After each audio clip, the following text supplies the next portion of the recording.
And in my own personal walk with the Lord, I found that's happened quite often, that God speaks to us very clearly through the Word.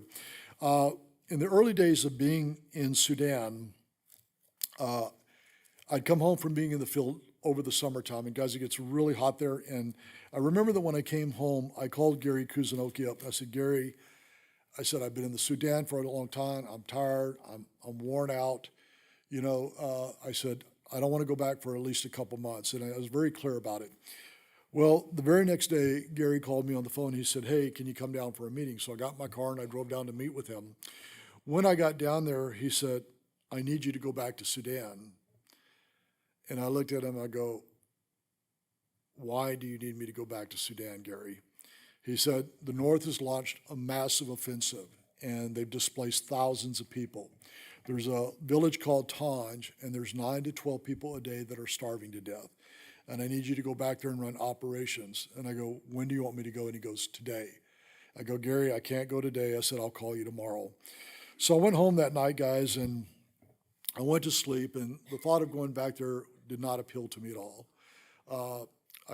Next morning, I got up and I went in my kitchen and I made a cup of coffee, and I had my Bible closed and I was praying. And as I was praying, I just, and I used these exact words. I said, Lord, do you want me to go to your hungry and oppressed people?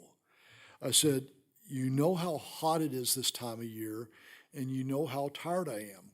Well, at that moment, I opened my Bible and my eyes fell to this verse, and it says, and if you spend yourself on behalf of the hungry and satisfy the needs of the oppressed, then your light will rise in the darkness and your night will become like the noonday.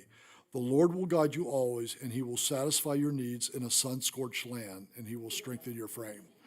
Well, guys, you can't get much more of a direct answer than that.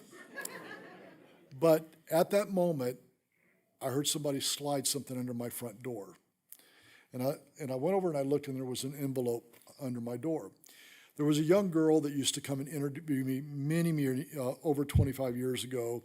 Her name was Amanda Sash, very sweet Christian woman. And so I went over there and I picked up the envelope and I opened it. And inside there was a bookmarker with these exact 2 verses on it. Well, at that point, I knew it was the voice of the Lord. So I got on an airplane and I flew back to South Sudan.